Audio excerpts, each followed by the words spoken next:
Bonjour et bienvenue à la vie municipale. Nous avons visité dans les dernières semaines l'usine d'eau potable de Sainte-Anne-de-Beaupré. Nous vous présentons la première partie de cette visite. Bonne écoute!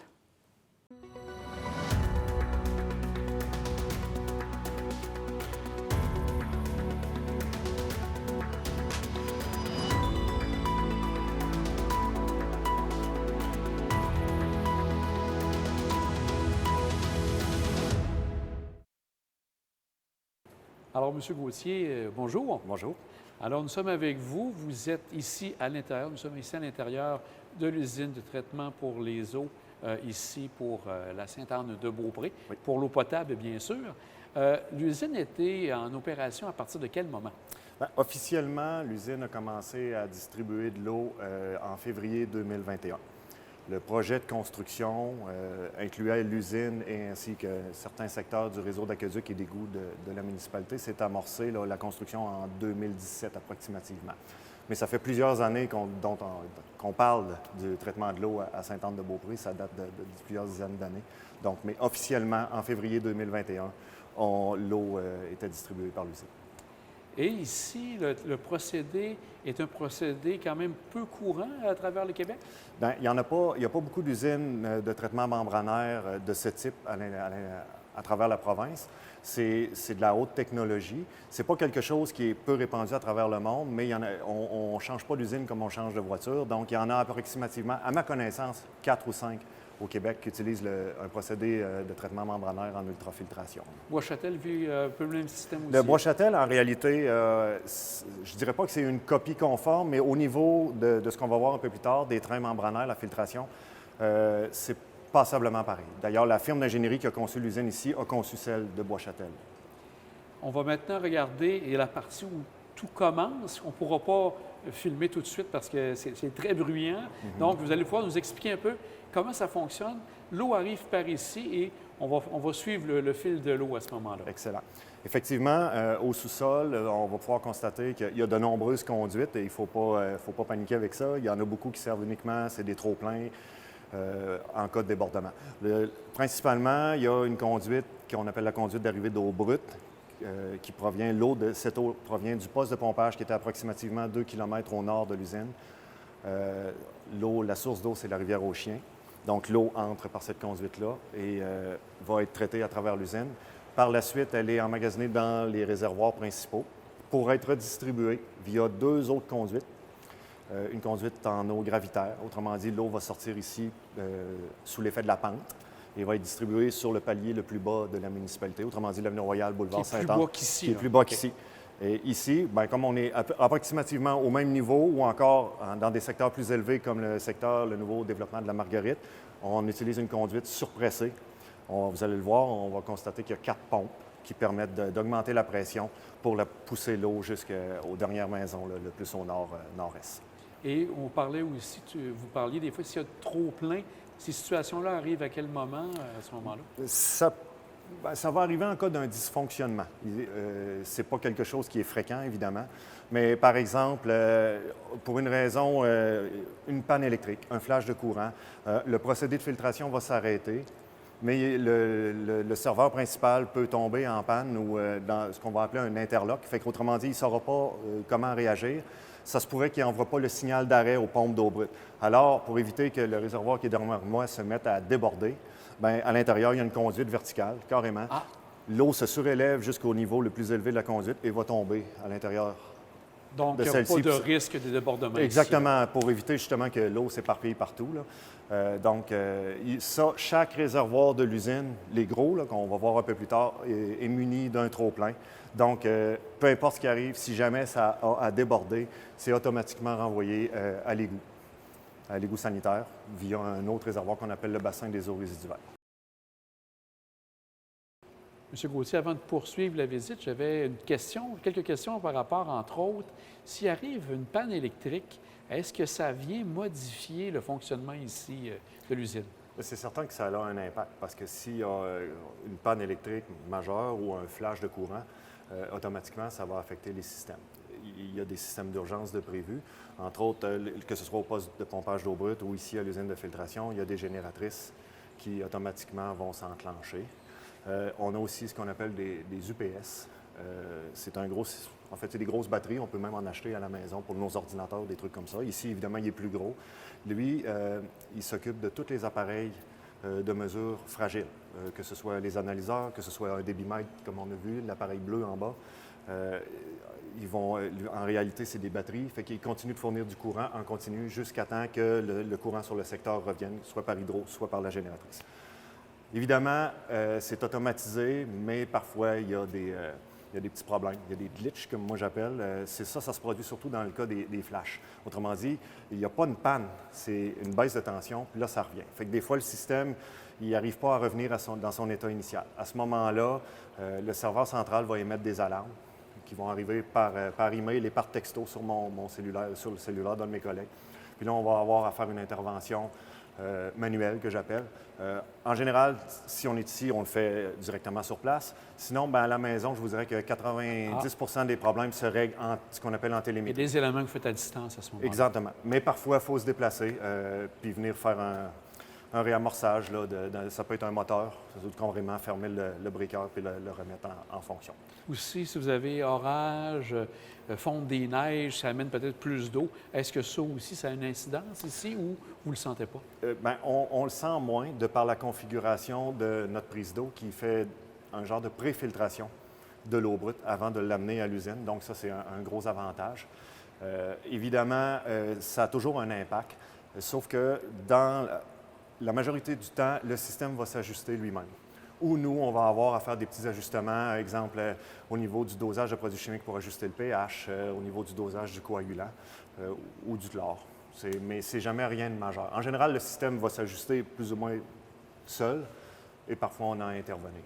Ou s'il y a un incendie majeur, ça aussi, bien sûr, ça vient jouer sûrement sur les niveaux d'eau. Exactement. Ça aussi a une certaine flexibilité du système en termes d'automatisation. Autrement dit, lui, quand il va voir que le niveau des réservoirs principaux baisse, qu'il va voir que le débit à la sortie de l'usine augmente, il va augmenter la capacité de filtration. Autrement dit, il va accélérer les pompes pour filtrer plus rapidement. Mais si jamais ça sort en dehors de ces paramètres, à ce moment-là, il va y avoir des alarmes qui vont se répéter sur mon téléphone. Puis à ce moment-là, on va faire des ajustements de manière autonome sur le système. On va donc poursuivre la visite. Je vais vous suivre pour la suite. Parfait. Donc, on va passer par ici à ce moment-là? Exactement, oui. Juste à titre indicatif, ce qu'on voyait en bas, la conduite d'eau brute, elle monte ici au travers du plancher. Et à ce point-ci, on injecte ce qu'on appelle le coagulant. Dans notre cas, c'est de l'alun ou du sulfate d'aluminium. Puis ça permet d'agglomérer les fines particules en plus grosses particules pour améliorer l'efficacité des filtres. Mais par contre, ici aussi, comme il y a une préfiltration au poste d'eau brute, on est chanceux. Donc, on n'a pas besoin d'utiliser énormément de coagulants pour effectuer cette tâche, ce qui est un avantage économique et aussi au niveau de l'utilisation des produits chimiques. Je voyais aussi certains doseurs ici. Est-ce que c'est des doseurs aussi? Non, ça, c'est les fameux appareils de mesure dont je parlais tantôt. Ce sont eux qui mesurent les propriétés de l'eau et qui vont soulever des alarmes au système. C'est séparé en trois. Ça a l'air très complexe, mais ça ne l'est pas en réalité. C'est que chaque appareil qu'on voit ici mesure le pH, la température. Il y en a un de plus ici à l'eau brute qui mesure la turbidité. Autrement dit, si l'eau est brouillée ou non. Plus elle devient brouillée, plus elle a de la couleur. Ce qu'on appelle la couleur, c'est souvent généré par de la matière organique. Ça va affecter la turbidité. Et à ce moment-là, on va ajuster les paramètres de dosage de produits chimiques. Exemple, le coagulant dans le cas de la turbidité. À côté ici, même principe, pH, température et concentration de chlore. À un endroit qui est mesuré, c'est à la distribution. Ça, c'est très important. On doit assurer un minimum de concentration selon les normes du ministère à la sortie des réservoirs. Et on en a un autre ici qui est au bassin de contact. C'est un élément clé parce que c'est celui qui nous permet de doser le chlore. Plus communément, c'est de l'eau de javel carrément, pour la désinfection primaire. Autrement dit, dans un bassin qu'on va voir un peu plus tard, l'eau de javel est dosée et puis c'est mélangé avec l'eau pendant un certain temps. Puis ça permet de effectuer un calcul qui permet de garantir l'enlèvement de la majorité des agents pathogènes dans l'eau. Et là, maintenant, on s'en va à l'étage? À l'étage, exactement. Une fois que le coagulant est dosé, il va venir se mélanger dans un des réservoirs ici avec un mélangeur. on peut aller voir ensuite. Donc, Alors, M. Gauthier, ici, c'est les bassins qui sont utiles. Pourquoi? ici, c'est pour, on appelle ça les bassins de flocculation ou coagulation. Ça sert principalement, dans le premier bassin qu'il y a là, à bien mélanger le coagulant avec l'eau brute pour faire une agglomération des particules, ce qui va contribuer à améliorer la filtration. Le second bassin ici, contribue aussi au mélange, mais lui est à niveau variable. Il va servir principalement lorsque les unités membranaires vont tomber en lavage hydraulique, en backwash en bon français. Ça permet de ne pas arrêter les pompes d'eau brute pendant cette procédure-là, pour éviter les arrêts départ fréquents. Ça devient difficile pour les moteurs en ce moment-là? Ce qui cause le plus d'usure pour les gros moteurs électriques, c'est vraiment les arrêts départ fréquents à intervalles rapprochés. Autrement dit, pas redémarrer ça à toutes les 5-10 minutes. Donc, les laisser fonctionner le plus longtemps possible. Ça peut arriver en été, en période de forte consommation, que là, la filtration est tellement rapide que les pompes d'eau brute n'ont pas le temps d'ajuster leur débit, de sorte que ça va s'arrêter. Mais c'est pas fréquent. La plupart du temps, les moteurs fonctionnent en quand même sans trop d'arrêt, comme vous dites. Exactement, c'est ça. Le but, c'est de préserver la mécanique le plus possible pour limiter les coûts d'entretien, évidemment. Et par la suite, une fois que ça, l'autre étape maintenant, c'est d'aller vers la partie où on filtre davantage? Là? Exactement. On va commencer avec une première filtration, une filtration grossière avec des tamis de préfiltration. Eux, c'est vraiment pour les grosses particules. On parle de 300 microns. Autrement dit, ce qu'on veut essayer, c'est d'arrêter les grains de sable à terre, les grosses particules agglomérées. Donc, allons voir justement cette filtration-là, M. Gauthier. Donc, grosso modo, c'est des grillages entrelacés. Et puis, ça retient les grosses particules. Nous, on est chanceux avec notre eau brute préfiltrée. On n'en a pas beaucoup de ça. Donc, les tamis, on ne peut pas dire qu'ils travaillent très fort. On en voit deux parce que dans l'usine ici, à peu près tout ce qui est majeur est redondant. Autrement dit, en cas de panne, en cas d'entretien régulier. Et c'est souvent, pour plusieurs équipements, sont comme ça, Exactement. D'avoir du double? Du double, oui. Les trains membranaires, les tamis, les moteurs de pompe, les pompes doseuses de produits chimiques. En général, c'est redondant. Le système s'assure de les utiliser régulièrement. Autrement dit, en général, aux 24 heures, il va effectuer le changement. Donc, il n'y en a pas un qui ne fonctionne pas moins que l'autre, donc c'est égal. Donc, vous n'avez pas de surprise si vous avez à arrêter une machine pour un certain temps. Exactement, c'est ça. L'objectif, c'est d'avoir une usure égale des deux côtés et aussi d'éviter qu'un appareil qui ne fonctionne jamais, en général, ça se pourrait qu'il y ait des bris lorsqu'on va le remettre en fonction parce que c'est quand même de la mécanique. Là. Donc, Et vous avez aussi d'autres pompes qui viennent aider justement à tout le système? En fait, le cœur du pompage du système se situe ici. C'est vraiment, on appelle ça les pompes d'alimentation. Ce que ces pompes-là font, c'est qu'ils prennent l'eau coagulée qu'on a vue tout à l'heure dans les bassins et vont pousser l'eau au travers des tamis et ensuite au travers des trains membranaires qu'on va voir un peu plus loin. Et ensuite, ici, dans le gros réservoir de perméa. Par la suite, l'eau va s'en aller de manière gravitaire jusque dans les réservoirs de distribution. Donc, comme vous dites, c'est des pompes très importantes parce que si une des deux fonctionne moins bien ou quelque chose, là, vous devez intervenir assez rapidement pour pouvoir régler. Exactement. D'où la redondance. C'est que ça nous achète du temps, autrement dit. Si on a un entretien ou un bris à faire, on sait qu'on en a une autre qui est fonctionnelle. Donc, mais par exemple, dans un cas catastrophique, si les deux pompes s'arrêtaient, l'usine ne serait pas en mesure de filtrer l'eau. Donc, c'est vraiment important, là, sur le plan de l'entretien, de s'assurer que tout est fait en bonne et due forme là, pour ne pas avoir de bris prolongé. Donc, maintenant, pour une autre étape, pour suivre le fil de l'eau, comme on disait. Exactement. Donc, l'eau passe ici, après avoir passé au travers des tamis de filtration, elle passe dans une conduite qui est située dans le sol. On ne la voit pas très bien. En fait, c'est le cœur du système. Les trains membranaires sont évidemment redondants. Autrement dit, il y en a un exactement comme celui-ci de l'autre côté. Ils sont utilisés en alternance aux 24 heures. Et c'est là que se fait la majorité de la filtration. En fait, c'est là que se fait la filtration primaire. Autrement dit, que la majorité des particules et aussi des agents pathogènes, les bactéries, virus, vont être retenus par les membranes et ne seront pas évidemment envoyés à l'eau distribuée. Donc, l'eau qui une fois filtrée à l'intérieur de ce système-là, on appelle ça du perméa. Autrement dit, c'est de l'eau complètement filtrée, mais auquel on n'a pas encore ajouté d'agent de désinfection, autrement dit, l'eau de javel. Donc, Elle est pratiquement sans agents pathogènes, mais on ne prend pas de chance. Donc, on s'assure d'avoir une désinfection. parce que c'est de l'eau potable, donc là, tout est mis au maximum Exactement. pour ne pas avoir de problème. Exactement. Donc, puis il y a des normes du ministère de l'Environnement à ce sujet. Donc, une fois filtré, c'est là qu'on va ajouter le chlore par la suite. Vous parlez du ministère de l'Environnement, donc c'est le ministère qui sont toujours avec vous pour vous assurer que tout fonctionne bien et qu'on se trouve avec une eau avec les tests qui sont parfaits à ce moment-là. Exactement. Bien, eux, il y a une loi sur le traitement de l'eau potable.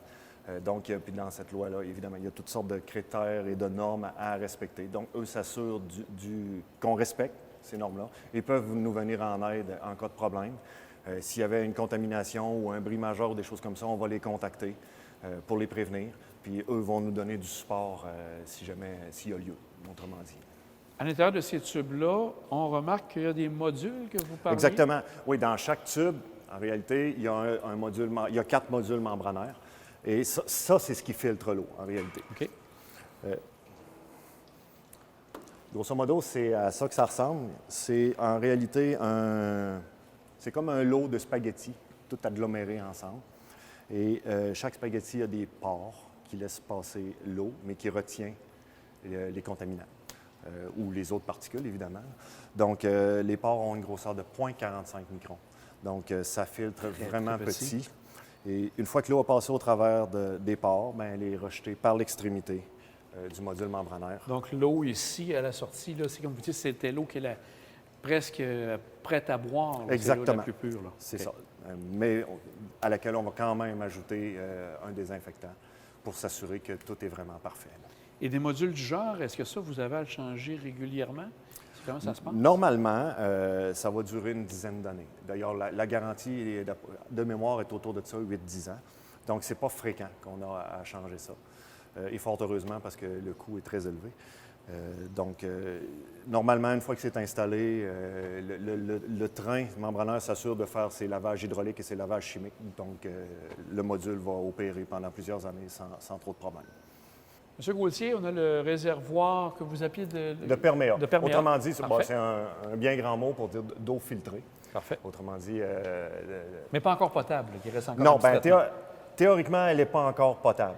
Elle est pratiquement pas... En général, je vous dirais, les trains membranaires font tellement un bon travail que, en cas de problème, j'en boirais personnellement. Je comprends. Mais bon, on ne prend jamais de risque. Donc, l'eau qui va être extraite de ce réservoir-là, toute l'eau filtrée par l'usine passe par ce réservoir-là. Parfait. On va lui injecter du chlore, de l'eau de javel, afin de s'assurer qu'il ne reste pas d'agents pathogènes qui auraient pu passer au travers des petites pores des modules membranaires.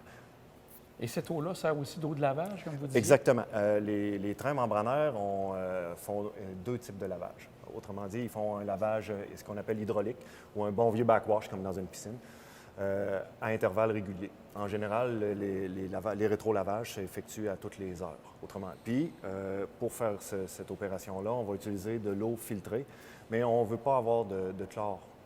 Ça endommage le matériel? Bien, ça endommage. C'est que ça cause une usure. Les membranes, avec la composition chimique des mini spaghettis, vont user plus rapidement si on les expose à l'eau de javel. Ça n'empêche pas que durant les lavages chimiques, qui est l'autre type de lavage qu'on effectue, on va quand même en utiliser de temps à autre pour enlever la matière organique. Mais on essaie de limiter cette utilisation-là au maximum pour réduire l'usure dans le temps des membranes. Donc, c'est pour ça que les rétro-lavages, qui, eux, s'effectuent à toutes les heures, donc plus fréquemment que les lavages chimiques qui s'effectuent aux 24 heures, on va utiliser de l'eau non chlorée. Puis, on peut voir ici, là, sur ma droite, les pompes de lavage. Autrement dit, celles-ci sont utilisées pour les 2 types de lavage. Vont travailler à haute vitesse pour les rétro-lavages ou les backwash, si vous aimez mieux. Parce que là, c'est vraiment un procédé physique. On veut repousser les particules avec une certaine pression d'eau. Et puis, elles vont être utilisées avec une moins grande vitesse pour les lavages chimiques. Autrement dit, elles vont injecter du perméa au fur et à mesure qu'on va injecter des produits chimiques pour enlever les matières organiques et les solides dissous qui auraient pu s'incruster dans les pores des modules membranaires. Comme vous pouvez le constater, comme les pompes d'alimentation, il y a une redondance à ce niveau-là aussi parce que ça fait partie intégrante du procédé et on ne peut pas se permettre de ne pas avoir de lavage qui s'effectue. Les prochains endroits où on va, est-ce que c'est la partie où on va voir où vous insérez, là, soit chlore, matériel? Exactement. On va aller visiter les salles de dosage. Autrement dit, c'est tous les systèmes qui permettent de prendre les produits chimiques qui vont être utilisés à travers le procédé et de les injecter à des points précis, soit dans l'eau filtrée, soit dans les eaux sales de lavage. D'accord. Nous vous présenterons la deuxième partie de la visite la semaine prochaine. À bientôt!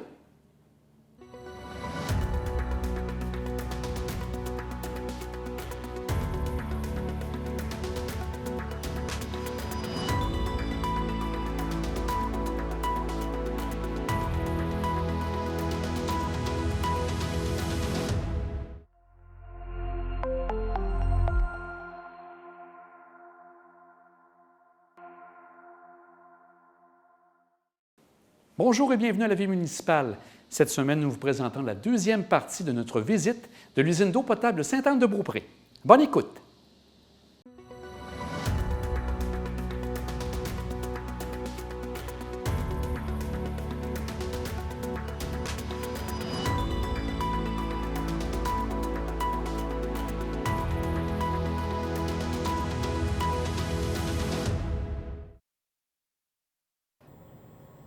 Ici, donc, c'est le lieu, comme vous disiez tantôt, où là, on met les différents produits pour ramener à l'eau potable. Exactement. En fait, ici, on est dans une des 4 salles de dosage de produits chimiques. Pourquoi 4? C'est simplement parce qu'au niveau de la conception, on essaie de séparer le plus possible les produits chimiques qui pourraient avoir une interaction en cas de déversement ou des choses comme ça. Mais bon, disons qu'ici, c'est la salle principale où on dose de l'eau de Javel et du coagulant, qui sont les 2 produits chimiques qu'on utilise le plus avec le bicarbonate de soude pour ajuster le pH.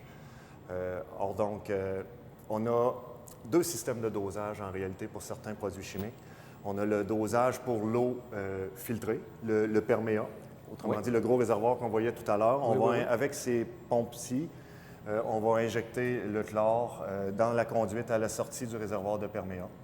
Puis cette eau-là va s'en aller dans un autre réservoir qui est muni de chicanes, qu'on verra un peu plus tard, où l'eau se fait brasser et où l'eau de Javel peut agir comme agent pathogène.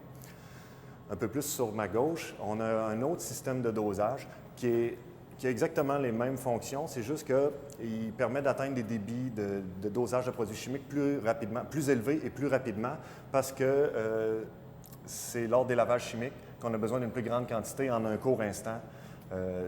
Dans ce cas-ci, d'eau de Javel.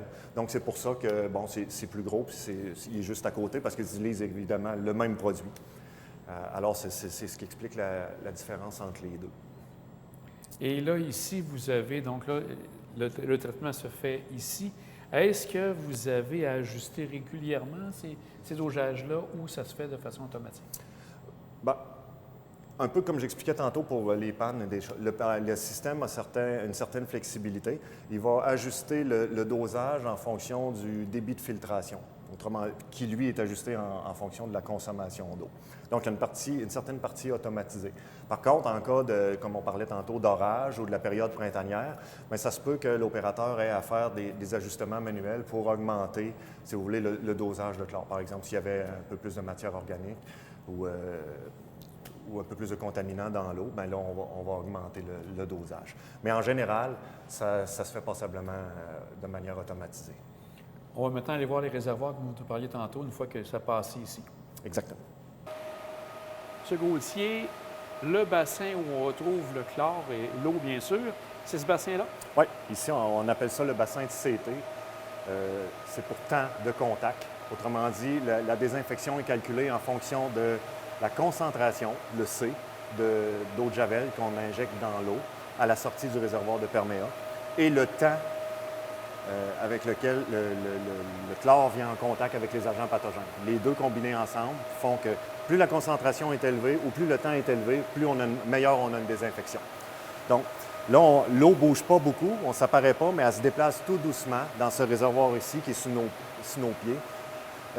Puis à l'intérieur du réservoir, il y a des espèces de chicanes, ça fait une espèce de labyrinthe. C'est voulu, c'est que l'eau se déplace doucement, puis en même temps, elle se mélange avec l'eau de Javel. C'est pour s'assurer que l'eau de Javel va vraiment en contact avec toutes les molécules d'eau possibles. Et ça ne donne pas l'impression que ce soit stagnant, on pourrait dire? Non, ça se déplace. En réalité, on ne le voit pas à l'œil, mais ça se déplace aussi rapidement que la vitesse de filtration. Autrement dit, actuellement, l'usine elle traite à peu près 50 000 litres à l'heure. Donc ici, il se déplace à peu près 50 000 litres à l'heure. Sauf que le bassin est dimensionné d'une certaine façon qu'on n'a pas l'impression que l'eau se déplace. On va voir un peu plus loin dans les deux autres bassins en aval que là, l'eau bouge pas mal plus. C'est plus apparent. Donc l'eau se dirige dans l'autre bassin? Exactement. C'est un autre bassin qui est adjacent au bassin de contact. Dans celui-ci, on injecte du bicarbonate de soude. Certaines usines vont utiliser de la chaux. L'objectif, c'est d'ajuster le pH de l'eau avant qu'elle soit distribuée. Parce que, bon, dépendamment des propriétés de l'eau brute, on va rechercher un certain niveau, un pH d'équilibre, ce qui va éviter la corrosion dans les conduites. Et puis aussi des critères normatifs du ministère à ce niveau-là qu'il faut respecter. Donc, c'est pour ça qu'on injecte plus ou moins de bicarbonate de soude selon les saisons. Là, ici, on voit que l'eau bouge un peu plus.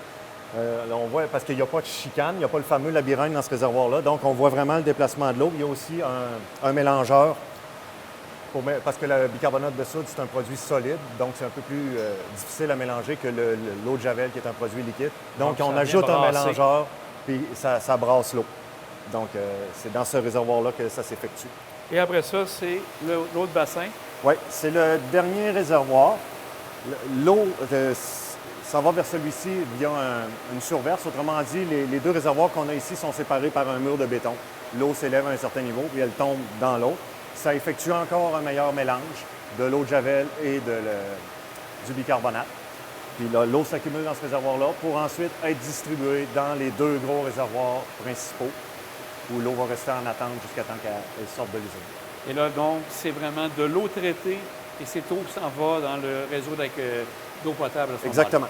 Exactement. Donc, cette eau-là, on pourrait déjà la consommer à ce niveau-ci. Mais bon, elle passe quand même par ce bassin-là avant d'aller dans les réservoirs principaux. Prochaine étape, ça va être de voir un peu de quelle manière vous avez différents contrôles à faire. On va aller à la salle des contrôles. Oui, ça va me faire plaisir. On est maintenant devant les écrans de contrôle. C'est bien sûr l'élément majeur pour vous pour voir soit des alarmes. Comment ça fonctionne? En fait, oui, effectivement. C'est les yeux de l'usine, carrément. C'est ce qui me permet de voir tout ce qui se passe dans le procédé en un seul coup d'œil. J'ai vraiment... la majorité des paramètres de contrôle se retrouvent dans le tableau de bord. L'écran de droite? L'écran de droite, exactement ici. Et puis, c'est à ce niveau-là qu'on est capable de voir les ajustements qui sont nécessaires. C'est aussi là qu'on va voir s'il y a des alarmes. Actuellement, il n'y en a pas, mais c'est exemple, la concentration de chlore, dont on n'arrête pas de parler, devenait trop basse au bassin de contact. Le système va se mettre à faire clignoter en rouge un rectangle autour du paramètre. Fait que là, automatiquement, visuellement, c'est très, très rapide parce que, comme vous pouvez voir, l'interface est grise. Donc, dès qu'il y a quelque chose de coloré qui apparaît, on le voit visuellement. Et en plus, le serveur envoie sur nos cellulaires un message d'alarme. Quel type de couleur vous pouvez avoir? Vous parlez du rouge. Est-ce qu'il va y avoir une alarme Oui. avant, précédent? Oui, en fait, ça dépend. Ça, c'est tout paramétrable, OK? Mais en général, on va avoir des alarmes qui vont apparaître soit en jaune, soit en rouge. En jaune, c'est que, oui, il y a quelque chose d'anormal qui se produit, mais ce n'est pas critique pour le système. Or, donc, ça, on a le choix aussi dans la configuration de se faire envoyer un message sur cellulaire ou pas. Mais en général, on veut recevoir un message pour être avisé. Donc, souvent, ça va être un email, fait qu'on va le regarder à temps perdu si on n'est pas à l'usine. Mais ça ne nécessite pas une intervention immédiate et urgente. Si c'est en rouge, bien, à ce moment-là, c'est important d'effectuer une intervention. Donc, c'est pour ça que soit on reçoit un texto ou qu'automatiquement, dès qu'on voit que c'est rouge, on va faire une intervention. Et vous êtes capable de faire du travail à distance, vous êtes à votre domicile, vous êtes quand même capable de résoudre certains problèmes en voyant tout ça aussi à distance. Exactement. Bien, en fait, en télémétrie, grosso modo, on se branche carrément sur le serveur. Autrement dit, sur notre ordinateur à la maison, on a une réplique de l'écran qu'on a actuellement. Fait qu'on on est capable de faire exactement le même travail. Donc, c'est très avantageux parce que dans beaucoup de cas, l'intervention va juste nécessiter de modifier des paramètres, mais à l'écran. On peut le voir ici, là, justement, c'est en rouge. Là, ça, c'est le test d'alarme du système. il n'y a rien qui apparaît en encadré parce que lui, il fait juste valider qu'il est capable d'envoyer un signal d'alarme. Fait que là, on le voit, ça vient rouge, puis là, il va disparaître, puis là, on va revoir des éléments en jaune. Sans rentrer dans tous les détails, je vois que du côté gauche, l'autre écran vous sert à quoi de ce côté-là? Bien, de ce côté-là, c'est configurable. Moi, ce que j'utilise ici, c'est le graphique principalement de mes débits et du niveau des réservoirs. Fait qu'avec ça, je vois, comme on peut voir ici ce matin, là, quand l'usine s'est arrêtée, bien, pas ce matin, mais cette nuit, là, le niveau des réservoirs a commencé à baisser. Puis elle a fini par démarrer. Quand elle atteint un point critique, elle a fini par redémarrer. À côté, j'ai les débits. Les débits à l'eau gravitaire qu'on a vu tantôt, le débit à l'eau surpressée, le débit d'eau brute qui entre dans l'usine. Fait que s'il se passe quelque chose, d'un coup d'œil, s'il se passe quelque chose, une augmentation de débit à une bonne fontaine, ou principalement, bien pas principalement, mais si jamais il y avait un bris d'aqueduc, ça me permettrait de le voir rapidement. Je verrais une pointe apparaître dans une des lignes de couleur. Puis là, je saurais qu'il se passe quelque chose. Et en nuit, c'est pour ça que durant la nuit, on voit que là, le débit descend parce que, bien sûr, la consommation est moins grande. Exactement. Et puis ça me permet de configurer aussi des paramètres d'alarme qui fait en sorte qu'en fonction de la période de temps, bien, le débit, s'il dépasse un certain niveau, c'est probablement parce qu'il se passe quelque chose. Donc, ça peut permettre de détecter des bris ou un incendie. Ici, on a une très bonne collaboration du service incendie. Donc, normalement, quand il se passe quelque chose de majeur, ils vont me contacter et me dire qu'ils vont utiliser une borne fontaine ou deux. Là. Donc, ça permet de faire un suivi du côté de la distribution. Tantôt, on était dans une salle où on voyait justement l'entrée, là, bien doser le chlore et tout ça, mais je pense que vous avez d'autres tests aussi qui sont très importants pour vous, qui s'appellent au niveau de... Vous rentrez de l'air, tantôt vous me disiez, c'est quel genre de test? Exactement. Bien, en fait, le chlore, c'est une portion très importante de la désinfection. La filtration en est une autre. Et il faut s'assurer que les modules membranaires, l'agglomération de spaghettis, soit intègre. Autrement dit, il faut s'assurer que l'eau passe bien par les petites pores de 0,45 microns de chacun des spaghettis.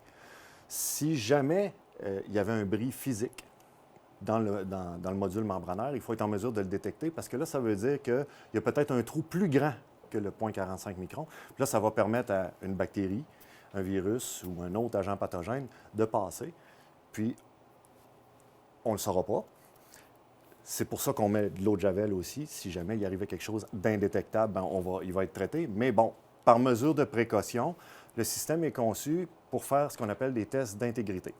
Autrement dit, les gros trains membranaires qu'on a vus tantôt, à chaque 24 heures, ça c'est une obligation qui est normée, il va se drainer complètement, puis on va le remplir d'air, jusqu'à un niveau là, de 100 kPa. À peu près, en kilopascal, ça donne à peu près 14-15 PSI. Et puis, suite à cela, il va s'isoler complètement. Puis, il va faire des mesures de pression pendant une période de 10 minutes. Et on a droit à une perte maximale de 8 kilopascal. C'est vraiment minime quand on y pense, en 10 minutes.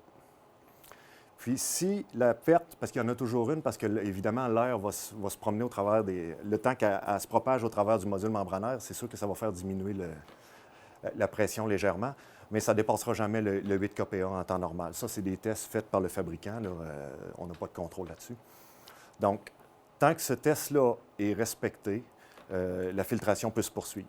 Et donc, ça ne bloque pas le travail à l'usine à ce moment-là. Exactement. Du moment que l'un des tests outrepasse la perte de 8 kPa, le train membranaire tombe en interlock. Autrement dit, il devient indisponible à la filtration.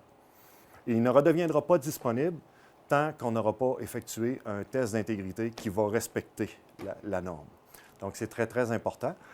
Est-ce que c'est courant que ça arrive ou généralement, vous ne voyez pas ça souvent dans une année? C'est pas courant, mais ça peut arriver parce que c'est de la mécanique. Alors donc, ça pourrait arriver qu'il y ait une vanne qui ne soit pas étanche ou qu'un module membranaire soit carrément défectueux. Souvent, ce qu'on peut voir, c'est un décollement. Bien, pas souvent, là, mais le bris le plus régulier, si vous voulez, mais comme je vous dis, ça n'arrive vraiment pas régulièrement. Là. Un module membranaire, c'est bon une dizaine d'années, donc il va y avoir un décollement, si vous voulez, du tube blanc des spaghettis. Fait que là, l'air passe plus facilement, puis à ce moment-là, le test d'intégrité n'est pas respecté. Fait qu'à ce moment-là, il faut effectuer certaines opérations pour identifier vraiment le module défectueux. On le retire du train membranaire, on isole le caisson, puis là, on peut refaire un test d'intégrité. S'il passe, bien, on continue de fonctionner avec le train membranaire, mais avec un module en moins. Donc, c'est un peu moins performant, mais c'est pour ça qu'il y en a plusieurs. Donc, c'est dimensionné de manière à ce qu'en cas de bris, on soit quand même capable de fonctionner avec un débit normal. Dernière étape qui serait intéressant aussi d'en discuter, c'est la partie laboratoire. Donc, on va se diriger du côté de laboratoire pour voir comment vous faites les tests et à quelle fréquence vous faites les tests aussi. D'accord. C'est la partie de laboratoire. Donc, c'est ici que vous faites les différents tests. Je vois que vous avez 4 robinets. Ça m'intrigue. Ils servent à quoi, ces différents robinets? Bien, en fait, c'est dans un but purement utilitaire, c'est que ça va m'éviter d'avoir à aller prendre des échantillons d'eau un peu partout dans l'usine. Donc, l'usine a été conçue avec des pompes d'échantillonnage qu'on a pu voir tout à l'heure. Et puis, ça permet de prendre l'eau en différents points et de l'amener ici au robinet. Autrement dit, on a de l'eau brute, on a l'eau à la sortie du réservoir de Perméa, on a l'eau au bassin de CT, le bassin où on injecte le chlore et où il y a un temps de contact au travers du labyrinthe, et l'eau à la sortie de l'usine, autrement dit, à la distribution. Fait que facilement, moi, je viens ici, puis je peux prendre mes échantillons, puis automatiquement, je me retourne vers les Et appareils vous, de c'est laboratoire. vraiment les 4 éléments majeurs dans l'usine. Oui. Bien, il y en a un qui l'est un peu moins que les autres, c'est le Perméa. Mais les 3 autres, c'est tous les jours, je vais effectuer la mesure de certains paramètres pour vérifier la composition de l'eau et aussi pour valider les différents appareils de mesure en continu qu'on a pu voir tantôt, là, les boîtiers bleus. Là. Eux, ils mesurent le pH, le chlore, mais il faut quand même s'assurer que leurs lectures sont valides. Si jamais j'ai une différence entre la mesure manuelle que j'effectue et la mesure de l'appareil, bien là, il va y avoir un ajustement à faire. Est-ce que c'est une défectuosité? Est-ce que c'est juste une calibration? Là, ça reste à déterminer, mais ça fait partie de la tâche, autrement dit. En voyant une eau brute peut-être différente dans une journée, peut-être qu'il y a plus de turbulence, est-ce que ça vous amène à ajuster le traitement à ce moment-là? Effectivement, mais ça ne sera jamais fait au pif. Autrement dit, ce n'est pas parce que je regarde l'eau et que là, je vois qu'il y a un peu plus de particules. Donc, je vais mesurer le pH, la turbidité, la transmittance, puis à ce moment-là, ça va me permettre d'ajuster principalement le coagulant, l'injection de bicarbonate avant la filtration. Puis par la suite, bien, je vais mesurer les paramètres de l'eau au CT et à la distribution. Je vais voir si ça a un effet. Et puis, ça va me permettre d'ajuster aussi la chloration en fonction de ce qui va avoir été déterminé. Là, maintenant, une fois que ça c'est fait, donc là, vous avez les appareils qui vous permettent de faire l'analyse. Donc, ils servent à quoi? Donc, ça vous permet de voir le taux de chlore, des éléments comme ça? C'est ça. Exactement. Chaque appareil a une ou plusieurs utilités. Il y en a qui sont plus versatiles que d'autres. Principalement, il y en a un ici que c'est pour analyser la turbidité, carrément. Et ça, bon, évidemment, ça permet de valider les turbidimètres sur les trains membranaires et à l'eau brute. À côté, on a un autre appareil qui effectue des mesures similaires, mais ça s'appelle la transmittance et ou l'absorbance UV, qu'on appelle. Fait que ça, c'est vraiment, ça va indiquer la transparence de l'eau et la couleur. La couleur peut être générée par de la matière organique, ce que la turbidité ne permettra pas de déterminer. Ça, c'est vraiment l'appareil critique qui me permet d'ajuster la coagulation. Donc, vous y allez toujours de façon de plus en plus précise, vous assurez que l'eau qui va être potable peut être impeccable. Exactement. Parce que l'eau peut être potable, mais s'il y a une couleur dedans un peu, ça vient déranger certaines personnes. Ça ne veut pas dire qu'elle n'est pas bonne à boire, fait qu'on va essayer d'y aller de manière la plus optimisée pour avoir l'eau la plus transparente possible et avec le goût le mieux possible. Mais ça, évidemment, le goût, c'est dans la nature, là, donc c'est pas toujours facile de satisfaire tout le monde. À côté, on a un appareil qui sert principalement, moi, il me sert principalement pour mesurer les concentrations de chlore, mais c'est un appareil qui est vraiment, je veux dire, il est capable de faire de très nombreux tests. Il y en a des centaines. Que j'utilise là, de manière un peu plus étendue, si vous voulez. Autrement dit, moins souvent dans l'année, je vais pouvoir contrôler certains paramètres comme les phosphates, les nitrates, nitrates, etc. C'est différents paramètres de l'eau que je vais prendre à des points précis dans l'année parce que, exemple au printemps, où l'eau va vraiment, les propriétés de l'eau vont varier en raison de la fonte, ou que je vais reprendre quand il va y avoir une grosse période de pluie. L'objectif, c'est d'avoir des données le plus possible sur les différentes eaux. Sur les différences, je comprends. Pour avoir, au final, avec ces données-là, j'ai un peu comme des recettes de cuisine. Donc, autrement dit, quand je détecte ces paramètres-là dans ma base de données, mais je suis capable de dire, OK, on va ajuster le coagulant, on va ajuster le chlore de cette façon-là. Fait que ça permet de sauver du temps et aussi les produits chimiques, parce que ça permet d'optimiser le procédé et d'en prendre le moins possible. Je comprends. À côté, c'est les appareils plus standards qui permettent de mesurer le pH, la conductivité, La conductivité, en réalité, on la mesure, c'est pas parce que c'est un paramètre extrêmement important pour le goût de l'eau ou la potabilité de l'eau, c'est juste qu'elle a un impact sur la capacité de mesurer de certains appareils de mesure en continu. C'est souvent électrique, si vous voulez. Fait que plus la conductivité est bonne, plus les appareils ont de la facilité à effectuer des mesures. Fait que moi, j'effectue des mesures de conductivité régulièrement. Fait que ça me permet de voir si jamais un appareil a une grosse variabilité, comme le pH ou le chlore, bien, si la conductivité n'est pas très bonne, ce n'est pas nécessairement l'appareil qui est désajusté. Donc, ça permet d'établir ça. Ensuite, on a le potentiel oxydo de réduction.